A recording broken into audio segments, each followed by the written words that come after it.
Aditya classes exam गुरु channel में आप सबका स्वागत है। हम लोग आज 2026 का 18 अप्रैल शिफ्ट 1 का जो है जीएस का पेपर को हल करने जा रहे हैं। आइए देखा जाए कैसे प्रश्न आए थे। पहला प्रश्न आया था अजय बंगा के संदर्भ में निम्नलिखित कथनों पर विचार करिए। अजय बंगा ने 2023 में विश्व बैंक के अध्यक्ष के रूप में पद ग्रहण किया था।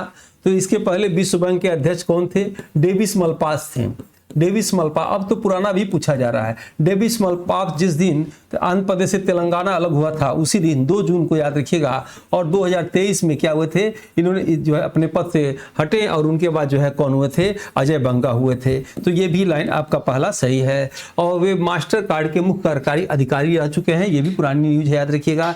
ये करंट अफेयर पुराना पूछा जा रहा है। आंसर इसमें से क्या होगा? 2 आंसर इसमें से दूसरा सही होगा। आइए दूसरा देखते हैं। मॉन्ट्रियल प्रोटोकॉल 1987 मुख्य रूप से किसके संरक्षण से संबंधित है? कई बार प्रश्न पूछा गया है, आप सब लोग को आता होगा। तो मॉन्ट्रियल प्रोटोकॉल 1987 ओजोन परत से संरक्षण से है। ठीक है। काहिरा में आयोजित जो है ISSF वर्ल्ड कप 2023 में पुरुषों की 10 मीटर एयर राइफल स्पर्धा में स्वर्ण पदक जीतने वाले भारतीय निशानेबाज का नाम, चूंकि भारतीय हैं ऊपर से स्वर्ण पदक जीते हैं, लेकिन पुराना 2023 का 26 चल रहा, 23 का पूछा जा रहा है, पता नहीं क्यों। तो इसका आंसर क्या होगा? रुद्राक्ष पाटिल। सी आंसर इसमें से बिल्कुल सही होगा। भारत में विश्वविद्यालय अनुदान आयोग UGC की प्रकृति को निम्नलिखित में से कौन से सबसे बेहतर वर्णित करता है? ऐसे प्रश्नों को कई बार प्रैक्टिस कराया गया है हमारे बुक में भी, डेली लाइव क्लास में भी जो 5 बजे चलता है, आप सब देखे होंगे। तो क्या है? ये संवैधानिक हो नहीं सकता। तो क्या वैधानिक निकाय है? याद रखिएगा, ये होगा नहीं। संविधान में इसका वर्णन है नहीं, निजी मतलब है ही नहीं है। तो क्या होगा? एक वैधानिक निकाय है।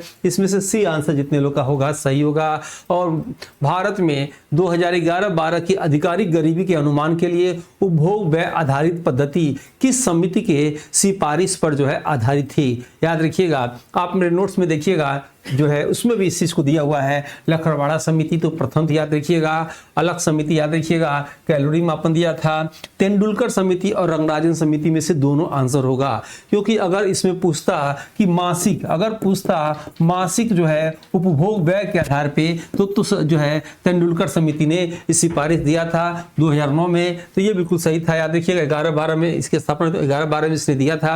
रंगराजन समिति भी दिया था। और दोनों में से आंसर देखिए आयोग क्या सही करता है, लेकिन तेंदुलकर समिति हमारे हिसाब से होगा। और ये बैच GDC GIC के लिए 599 में चल रहा है, जो है आप लिख सकते हैं 5 जून तक इसकी वैलिडिटी है। और जबरदस्त तैयारी कराई जाएगी, जैसा कि असिस्टेंट प्रोफेसर की तैयारी की गई थी।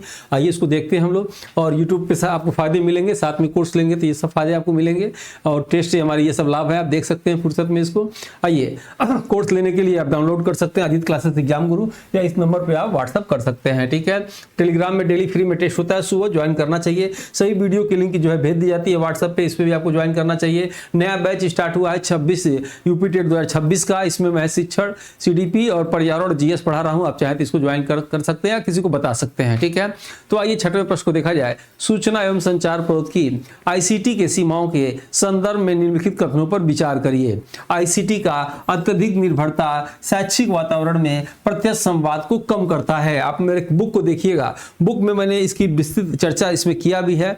और जो है बुक आप दिखाते हैं, आप देखिएगा उसमें, ये बिल्कुल सही है। और ICT अवसंरचना के निरंतर रखरखाव तकनीकी सहायता की आवश्यकता है। इसमें से 1 और 2 इसमें से दोनों इसमें से सही है। ठीक है। ICT वाले चैप्टर को देखिएगा, इस हमारे बुक में डिटेल यहाँ जो है दिया गया है। आप उसको पढ़ेंगे तो कॉन्सेप्ट आपका इसमें से क्लियर हो जाएगा। ठीक है। चलिए आइए, सब उसमें दिया गया है। नेक्स्ट आइए हम लोग देखते हैं इसमें से।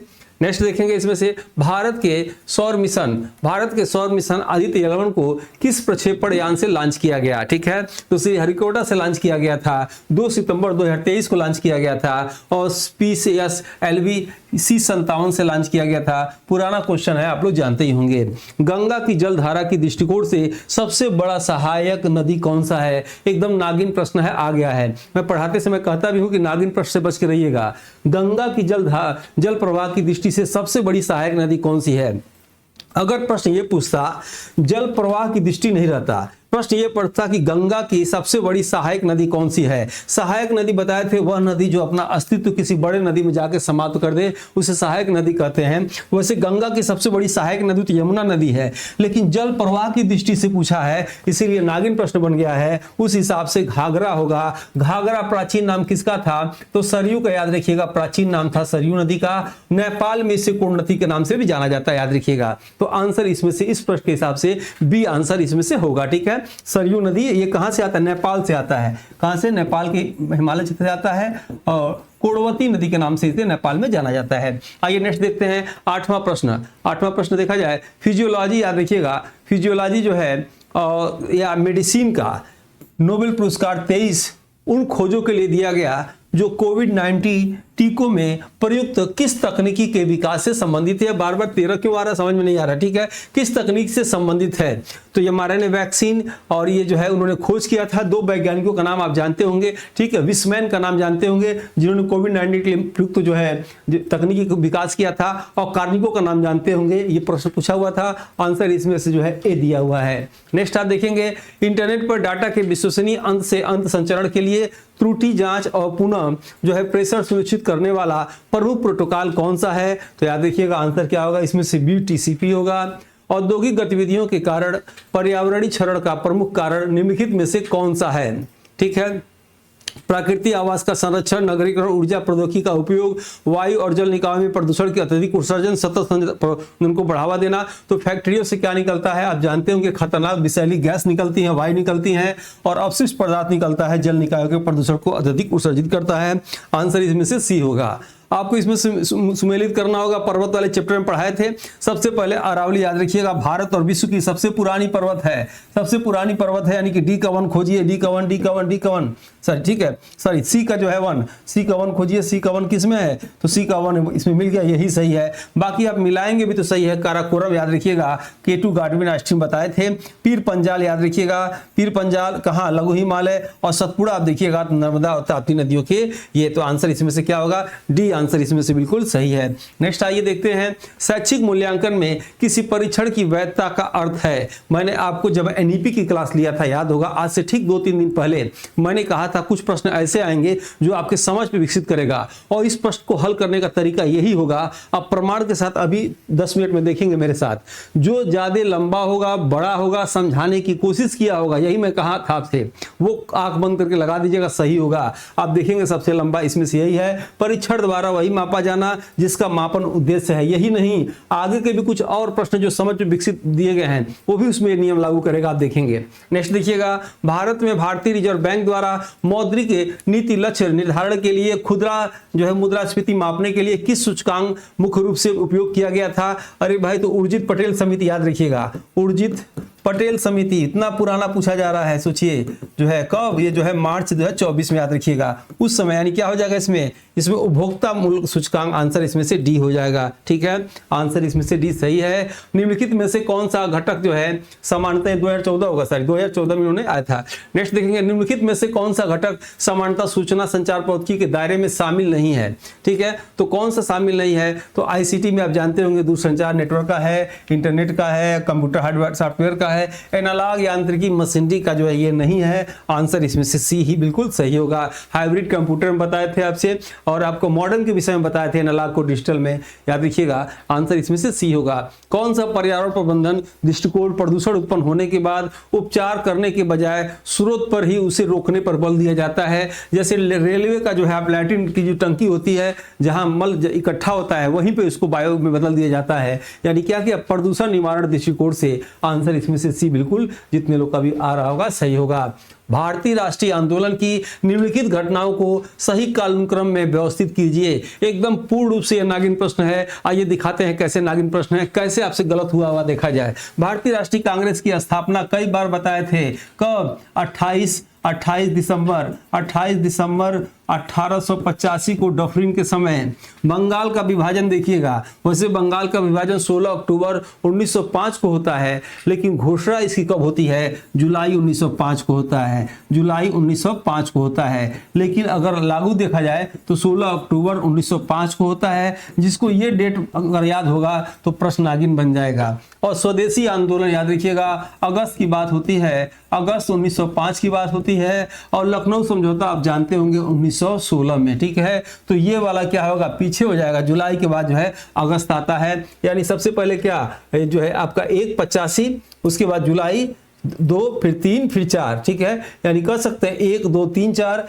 डी आंसर जितने लोग का आ रहा है बिल्कुल सही है। और थोड़ा भी देखिएगा, अगर आप इसको पहले कर देंगे तो ये आंसर हो जाएगा अगस्त। अगर अक्टूबर मानेंगे तो ये प्रश्न हो जाएगा कि नहीं, कि देखिएगा अगस्त अक्टूबर बाद में आता है, अगस्त पहले आता है, इसीलिए कर थे नागिन प्रश्न है। और ये जो अक्टूबर से जोड़ रहे होंगे उनका ये आंसर आ रहा होगा, जो कि जुलाई से जो देख रहा होगा ये आंसर आ रहा होगा। यही आंसर बिल्कुल सही है।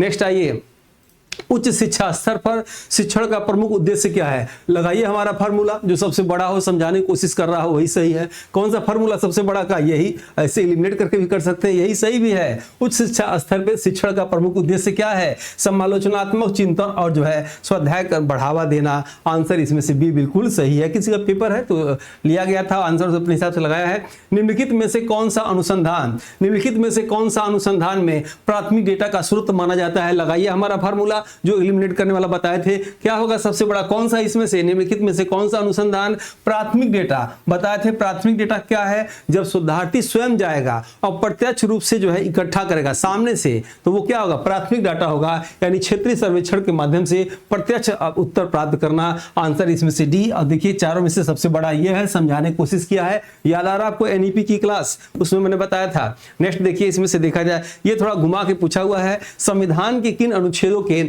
अंतर्गत निर्वाचन आयोग क्रमशः संसद सदस्य और राज्य विधानमंडल के सदस्यों की आयोग के संबंध में राष्ट्रपति और राज्यपाल को सलाह लेता है। अनुच्छेद 324, 325 मैक्सिमम लोग लगाए थे, लेकिन गलत हो जाएगा। अनुच्छेद 280 याद रखिएगा, वित्त आयोग कोई मतलब नहीं है। अनुच्छेद 102, अनुच्छेद 103 और 100 तो जो है 92 याद होगा। 42वां संविधान संशोधन और 44वां संविधान संशोधन याद रखिएगा, इसमें जो है ये गुजर चुका है। आंसर इसमें से डी होगा। यानी आप कह सकते हैं कि राज्यपाल क्या करेगा कि विधानमंडल सदस्यों का, और राष्ट्रपति क्या करेगा जो है संसदों का जो है इसमें जो है सलाह लेता है। किसके अंतर्गत, 103 और 192 के अंतर्गत वो सलाह लेता है। अप्रैल 2023 में कौन सा देश नाटो का नवीनतम सदस्य बना था। आपको जब लाइव क्लास लेते थे तो कहते थे देखिएगा नाटो भी जरूर आएगा, क्योंकि नाटो में सदस्य बनना चाह रहा था कौन, जो है यूक्रेन बनना चाह रहा था। और यूक्रेन जो रूस चाहता था वो न बने, इसके लिए यूक्रेन और जो है रूस के बीच में युद्ध हुआ। यूक्रेन बाद में पीछे हट गया, कहा हम नहीं बनेंगे। तो 23 अप्रैल जो है देखेंगे, अप्रैल 23 में याद रखिएगा, अप्रैल 23 में 31वां याद रखिएगा नाटो का 31वां नाटो का सदस्य, ठीक है, सदस्य कौन बनता है, फिनलैंड, ठीक है। और उसके बाद आप देखेंगे कब, ये अप्रैल 2023 में बनता है, ठीक है। और उसके बाद अभी वर्तमान में ठीक 32 ही हैं, 32 देश हैं। और आखिरी देश 32वां जिनको याद होगा, 32वां ये मार्च 2024 में कौन बनता है, स्वीडन बनता है। क्या पूछ रहा है, अप्रैल 2023 पूछ रहा है, अप्रैल 2023। आंसर इसमें से सी, आंसर इसमें से सही होगा। यूक्रेन बना ही नहीं, याद रखिएगा, ये तो होगा ही नहीं। नेक्स्ट आइए, भारतीय संविधान का कौन सा अनुच्छेद संवैधानिक उपचारों का अधिकार, कई बार पढ़ाए थे, किताब में लिखाए हैं, नोट्स में लिखवाए हैं, प्रैक्टिस कराए हैं। डॉक्टर भीमराव अंबेडकर द्वारा संविधान का हृदय और आत्मा किसे, अनुच्छेद 32 को संवैधानिक उपचारों के अधिकार को कहा गया है। पंडित जवाहरलाल नेहरू द्वारा संविधान का हृदय और आत्मा किसे कहा गया है, तो प्रस्तावना को कहा गया है। सूचना एवं संचार पौध की आईसीटी शब्दावली में डीएनएस का जो है पूर्ण रूप क्या होगा, याद रखिएगा। इस पूर्ण रूप क्या होगा डीएनएस का, तो digital network system, domain name system, data node service और डायनामिक नेटवर्क सर्वर। क्या होगा इसमें से, डोमेन नेम सिस्टम होगा, याद रखिएगा। इंटरनेट का फोन बुक के नाम से भी इसे जाना जाता है। नेक्स्ट है, ईमेल का पते का कौन सा उस मेल के सर्वर की पहचान करता है जो संदेश को संभालता है। जैसे दिया जाए कि जो है pyq@aditya-classes.com, तो इसमें से क्या होगा, डोमेन नेम जो है उस चीज को करता है, पहचान करता है। आइए मिलाया जाए, ये भी आपको बताए थे। एकल, गहराई से, जब गहराई से वह विधि किसी व्यक्तिगत चीज का जो है अध्ययन शोध करती है उसे एकल कहा जाता है, उसे केस स्टडी कहा जाता है। यानी केस स्टडी में आप देखेंगे एक इकाई का गहराई से अध्ययन किया जाता है। बताए थे आपको डी का 1, देखिए डी का 1 ये है, डी का 1 यही पकड़ लीजिए, बस आगे आपको आंसर दी। और आपको पूछताछ वाली क्लास में याद होगा, उसमें देखिए क्वेश्चन पढ़ा हुआ है। अब जब सब चारों पेपर हो जा रहा है तो कलेक्शन करके हम दिखाते हैं कि मेरे पढ़ाए हुए से कहाँ क्वेश्चन लड़े थे, ये भी दिखाऊंगा। सर्वेक्षण विधि देखिएगा, आपको बताए थे सर्वेक्षण विधि, इसमें से क्या हो जाएगा, तो जो है आप देखेंगे इसमें से, तो सर्वेक्षण विधि किस लिए है इसमें से, एक मिनट के डी का, इसमें से देखा जाए डी का 2, ये नहीं होगा, देखिए गलत लग गया यहाँ पे, इसीलिए हम कहें कहाँ लड़ रहा है क्वेश्चन।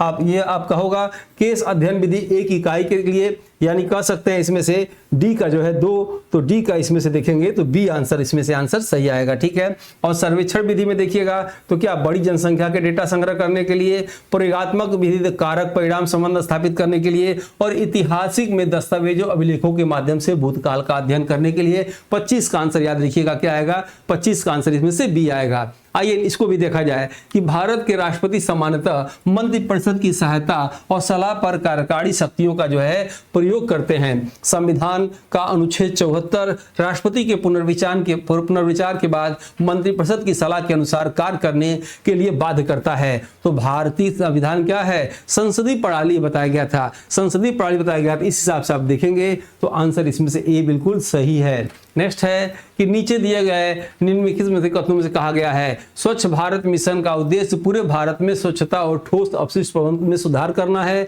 उचित अपशिष्ट प्रबंधन, पर्यावरण संरक्षण व जो है सार्वजनिक स्वास्थ्य सुधार में योगदान देना है। क्या आंसर होगा इसमें से, आंसर इसमें से क्या होगा बताया जाए तो आंसर इसमें से डी होगा। 27 का जितने लोग का भी डी होगा, क्यों, ए और आ तो दोनों सही है, लेकिन आ ए की सही व्याख्या करता है, इसमें से डी आंसर इसमें से बिल्कुल सही है, ठीक है। नहीं वाला ऊपर नीचे कर दिया है। मानव पर्यावरण की अंतःक्रिया की अवधारणा का सर्वोत्तम अर्थ क्या है, लगाइए हमारा फार्मूला जो समझाने की कोशिश किया है, जो बहुत बड़ा किया है, वही आंसर होगा। क्या आंसर होगा इसमें से, यानी मानव पर्यावरण अंतःक्रिया की अवधारणा का सर्वोत्तम जो है क्या है, तो सी आंसर। जिनका पेपर बाकी है ये फार्मूला लगाइएगा, जो समझ वाले प्रश्न आएगा, जो बहुत ज्यादा समझाने की कोशिश किया है, बड़ा किया है, वही सही करिएगा। अगर आपको कुछ नहीं आ रहा है तो अपने हिसाब से करिएगा। नेक्स्ट देखेंगे आधुनिक सौर नेब्यूला सिद्धांत, यानी निहारिका कह सकते हैं, निहारिका का सिद्धांत जो है सौरमंडल ग्रह का मुख्यतः किस प्रकार प्रक्रिया से बना। लगाइए मेरा फार्मूला जो बताए थे, बहुत समझाने की कोशिश करेगा, जो लंबा होगा वही सही होगा। क्या होगा, यही बताया गया था कि सभी ग्रह सूर्य की परिक्रमा करते हैं, यानी कहा गया इस सिद्धांत के अनुसार सूर्य के चारों ओर क्या होता है, गैसों का धूल का कण जो है गोला होता है, और वो इतना चक्र, वो गोला जो है गुरुत्वाकर्षण बल के कारण जो है, सूर्य के गुरुत्वाकर्षण बल के कारण क्या होता है, वो एक दूसरे से चिपक जाते हैं गुरुत्वाकर्षण बल के कारण, और ग्रहों का निर्माण करते हैं, सिद्धांत करता है। यानी कह सकते हैं कि जो है बी आंसर इसमें से जितने लोग का आ रहा है सही होगा। और आखिरी प्रश्न आज का आपको अच्छा लग रहा हो, इसके आगामी भी सभी हम हल कराएंगे, तो लाइक सब्सक्राइब जरूर करिएगा, शेयर जरूर करिएगा इस वीडियो को। आप सब्सक्राइब जरूर कर लीजिएगा, लाइक करिए ना करिएगा। निम्नलिखित में से कौन सी अवधारणा भारतीय संस्कृति की समन्वित प्रकृति को सबसे अच्छी तरह जो है दर्शाती है। लगाइए मेरा फार्मूला जो बहुत बड़ा है। भारत क्या है, भारत पे कई संस्कृति के, कई धर्मों के, कई देशों के लोग आए, राज किए और अपनी छाप छोड़ के चले गए। इस हिसाब से देखा जाए तो भारत में जो है अनेक धर्मों का समन्वय है, यानी कह सकते हैं समय के साथ विविध सांस्कृतिक परंपराओं का समन्वय और आत्मसात किया गया। आत्मसात क्या होगा, जो आत्मा ने ग्रहण कर लिया। जैसे यूनानियों से हम लोगों ने सीखा, बहुत लोगों से, जितने लोग भारत में आए देखा जाए तब से हम लोग जो आए राज किए और चले गए, कुछ लोग यहाँ रह गए, उनसे हम लोग सीख के जो है भारत में क्या हुआ कि भारतीय संस्कृति की समन्वित प्रकृति को हम लोग जो है अच्छी तरह से पूरे विश्व में दिखाते हैं। इसी के साथ हम लोग आज की क्लास को ओवर करते हैं। जीडीसी जीआईसी अगर आपका आगामी टारगेट हो, आइए हमारे ट्रेन में बैठिए, जीएस की ट्रेन में लक्ष्य तक ले चलेंगे, और उसके बाद जो है ये जो है यूट्यूब से फायदे आपको इतने मिलेंगे ही। अगर परचेज करेंगे तो ये सारे फायदे भी आपको मिलना शुरू हो जाएगा। और नेक्स्ट आप देखेंगे जो है यूपी टेट का ये बैच स्टार्ट हुआ है, आपको लेना चाहिए, या जो ले रहा हो उसको बताइएगा। हमारे विषय में अगर आप जानते होंगे, मुझसे क्लास करते होंगे, तो इसी के साथ जो है आज की क्लास ओवर करते हैं। मिलते हैं हम लोग नेक्स्ट वीडियो में, तब तक के लिए जय हिंद और जय भारत।